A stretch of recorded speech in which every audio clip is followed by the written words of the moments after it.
Hello programmers, welcome to my channel Tarun sir. So guys, आज इस video में हम लोग जावा में एक बेहद इंपॉर्टेंट कॉन्सेप्ट लर्न करने वाले हैं, दैट इज़ फंक्शन। हमें पता है कि जावा जो है वो ऑब्जेक्ट ओरिएंटेड प्रोग्रामिंग लैंग्वेज है, और जितनी भी ऑब्जेक्ट ओरिएंटेड प्रोग्रामिंग लैंग्वेजेस हैं उनमें फंक्शन को नॉर्मली मेथड्स नाम से हम बुलाया करते हैं। सो आइए स्टार्ट करते हैं और देखते हैं सबसे पहले कि फंक्शन है क्या, या मेथड जो है वो क्या है, कैसे हम उसका कोड करते हैं और किस तरह से हमें उसे इस्तेमाल करना है। सो लेट्स सी, अगर ये ठीक है, फाइन, पूरा विजिबल है स्क्रीन पर। सो ए फंक्शन और method is a block of code that performs a specific task.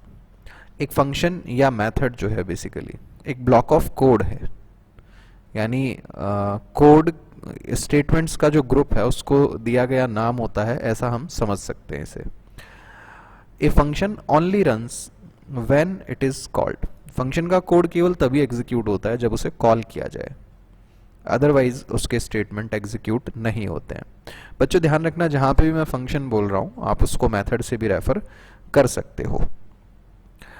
Dividing a complex problem into smaller functions और methods makes our program easy to understand and reusable.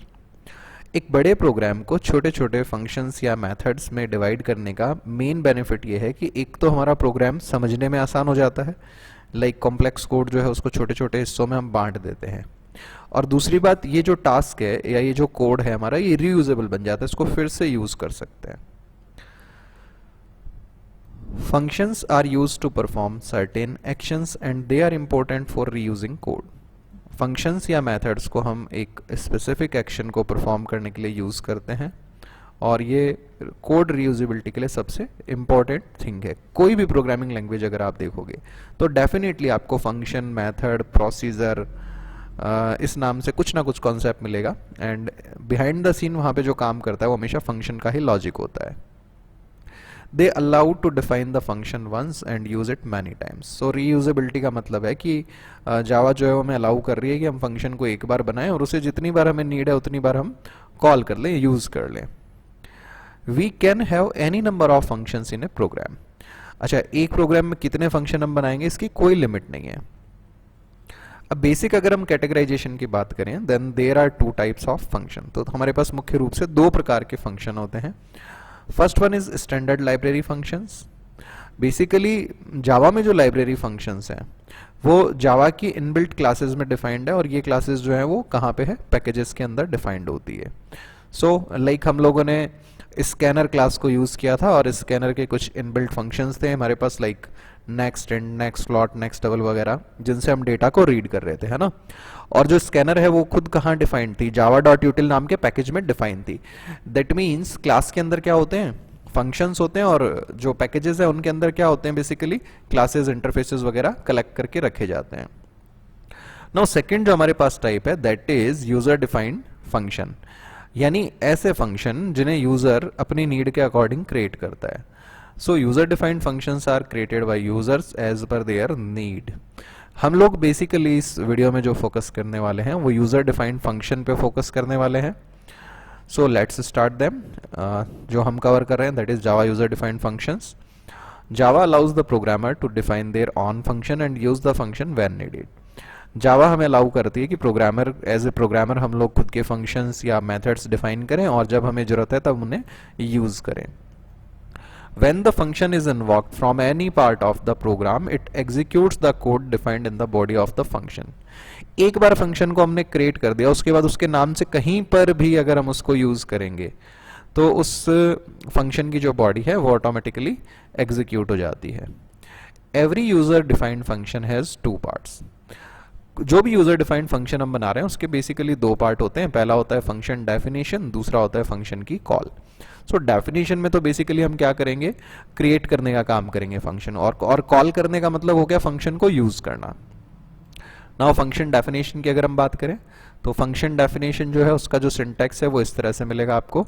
सबसे पहले function का return type, then function का name, उसके बाद में data type और parameter name, then curly brackets के अंदर हम फंक्शन का कोड लिखते हैं, और एट द एंड हमें रिटर्न के साथ में कुछ वैल्यू लिखी हुई मिल सकती है। बेसिकली जब हम ऑब्जेक्ट ओरिएंटेड की बात करें, बहुत सारे बुक्स वगैरह देखोगे या टीचर्स वगैरह देखोगे, तो वो रिटर्न टाइप से पहले कुछ पब्लिक प्राइवेट मतलब विजिबिलिटी मोड जो है उसका यूज़ कर रहे होते हैं। सो उसको हम क्लासेस के कॉन्सेप्ट के साथ में देखेंगे कि लाइक उनसे क्या होता है, कैसे उन्हें यूज़ करना है। सेकेंड पार्ट आता है हमारा function call. The function call is use to activate the function definition. Function की कॉल से क्या होगा, फंक्शन की डेफिनेशन एक्टिव होती है। The function call looks like as follows. हम फंक्शन का नाम लिखते हैं एंड अगर कोई आर्ग्यूमेंट है तो आर्ग्यूमेंट पास करते हैं। अगर कुछ वैल्यू रिटर्न हो रही है तो उसे किसी वेरिएबल में कलेक्ट कर सकते हैं या कहीं डायरेक्ट प्रिंट में हम डाल सकते हैं। The function is always called from another function. Function की कॉल किसी ना किसी दूसरे फंक्शन में से होगी हमेशा। Depending on the type, a function can take argument or can return value using return keyword. We will discuss them later. Function किस तरह का हमने बनाया है उसके आधार पे फंक्शन में कुछ आर्ग्यूमेंट या पैरामीटर्स हो सकते हैं और साथ ही साथ फंक्शन कुछ वैल्यू रिटर्न भी कर सकता है फंक्शन डेफिनेशन से फंक्शन कॉल पर रिटर्न कीवर्ड का यूज़ करके। इन कॉन्सेप्ट्स को हम बाद में डिस्कस करेंगे। अभी आज जो हम फंक्शन बनाने वाले हैं वो फंक्शन का बिल्कुल बेसिक टाइप है, सबसे ईजीएस्ट तरीका है। उसके अंदर बेसिकली ना तो हम कुछ आर्ग्यूमेंट देंगे ना कुछ रिटर्न होगा। So we can create user defined function in following 4 ways. पहला जो हमारे पास तरीका है that is function without argument without return value. दूसरा जो हमारे पास तरीका है that is function with argument without return value. तीसरा हमारे पास तरीका है function without argument with return value. और जो चौथा तरीका है हमारे पास that is function with argument with return value. तो आज जो अभी हम कवर करने वाले हैं दैट इज दिस वन, पहला तरीका, ऐसा फंक्शन बनाना जिसमें आर्ग्यूमेंट भी नहीं है और रिटर्न वैल्यू भी नहीं है। सो देखते हैं इसको, function without argument without return value को। It is the simplest type of user-defined functions or user-defined methods. In this type of function, all input, calculation and output are done in function body or definition. ये सबसे simplest type है user-defined function का। जितना भी हमें input लेना है, मतलब जिन पे फंक्शन काम कर रहा है, वो वैल्यूज जो भी उन पे कैलकुलेशन है और जो रिजल्ट हमें प्रिंट कराने वो सब कुछ हम फंक्शन की डेफिनेशन में बॉडी में करते हैं। The definition of this type of function looks like as follows. जो हम डेफिनेशन देंगे वो कुछ इस तरह की दिखाई देगी हमें। वाइड फंक्शन का नेम। अच्छा, ये चीज़ ध्यान रखनी है, ये स्पेशली डिफ्रेंशिएट करने के लिए बताया। अगर लाइक C++ होती और कोई आर्ग्यूमेंट नहीं होता तो हम यहाँ पे वाइड लिखते थे। जावा में हमें यहाँ पे वाइड लिखने की नीड नहीं है, मतलब लिखते ही नहीं है जावा में इनफैक्ट। जबकि C++ में अगर आर्ग्यूमेंट नहीं है तो आप फंक्शन के अंदर वाइड भी लिख सकते थे पैरेंथेसिस में, या आप कुछ नहीं भी लिखेंगे तब भी उसको वाइड ही माना जाता था आर्ग्यूमेंट वाली जगह पर। फिर आती है इसकी call. The call of this type of function looks like as follows. जो सिंपलेस्ट हमारे पास टाइप है इसकी जो कॉल है, मतलब without argument without return value, simply हमें फंक्शन का नाम लिखना होता है, पैरेंथेसिस लगाने होते हैं और उसके पीछे लगाना होता है सेमीकोलन, दैट्स इट। नाउ कुछ चीजें जो हमें ध्यान रखनी है। Object oriented programming a static method can use other static members of that class directly. Object oriented programming में लाइक जावा जो है वो ऑब्जेक्ट ओरिएंटेड प्रोग्रामिंग के कॉन्सेप्ट्स को यूज करती है। तो ऑब्जेक्ट ओरिएंटेड प्रोग्रामिंग में कोई भी स्टैटिक मेथड केवल उस क्लास के अदर स्टैटिक मेंबर्स को ही बिना कोई ऑब्जेक्ट बनाए डायरेक्टली एक्सेस कर सकता है। The static method cannot use non-static member of the class directly. जो static methods हैं वो non-static members को बिना ऑब्जेक्ट बनाए डायरेक्टली एक्सेस नहीं कर सकते। In Java, the main method is always static, so it can use other static methods of class. जावा में मेन जो है इसको बेसिकली जावा वर्चुअल मशीन के द्वारा बिना कोई ऑब्जेक्ट बनाए कॉल किया जाता है, इसलिए मेन जो है हमेशा क्या होता है जावा में स्टैटिक होता है। इस वजह से ऐसा कोई भी फंक्शन जिसे हमें मेन में डायरेक्टली कॉल करना है, बिना कोई ऑब्जेक्ट बनाए कॉल करना है, तो उस मेथड को हमें जावा की क्लास में जिसमें मेन फंक्शन बनाया वहां पे स्टैटिक ही बनाना होता है। ऑल तो नॉन स्टैटिक भी बना सकते हैं, उन्हें भी कॉल कर सकते हैं, लेकिन उसके लिए फिर हमें ऑब्जेक्ट क्रिएट करके देन उस मेथड को कॉल करना होगा। So we qualify methods with static keywords so that they can be used directly inside the main. So जो हमारी डेफिनेशन होगी फंक्शन की, मेथड की, उसके रिटर्न टाइप से पहले हम स्टैटिक कीवर्ड लगा देंगे ताकि उन्हें मेन के अंदर से डायरेक्टली कॉल किया जा सके। नाउ हमें लाइक एक क्वेश्चन दिया हुआ है, write a program to create a function which print sum of 2 numbers. Like हमें क्या करना है, एक फंक्शन बनाना है जो 2 नंबर्स का सम करेगा। और फर्स्ट टाइप से ही बनाना है, without argument, without return value. So guys आइए स्टार्ट करते हैं कोड। सो मैंने सबलाइम टेक्स्ट स्टार्ट किया एंड यहाँ मैंने YT फोल्डर पे राइट क्लिक किया, न्यू फाइल, और यहाँ पे मैंने sum2 नाम दे दिया इसको, और फंक्शन टाइप 1 है ना, तो मैंने इसको sum2 t1 डॉट जावा नाम दे दिया ताकि थोड़ा सा याद रहे। सबसे पहले हमने इंपोर्ट कर लिया जावा डॉट यूटिल डॉट स्कैनर को।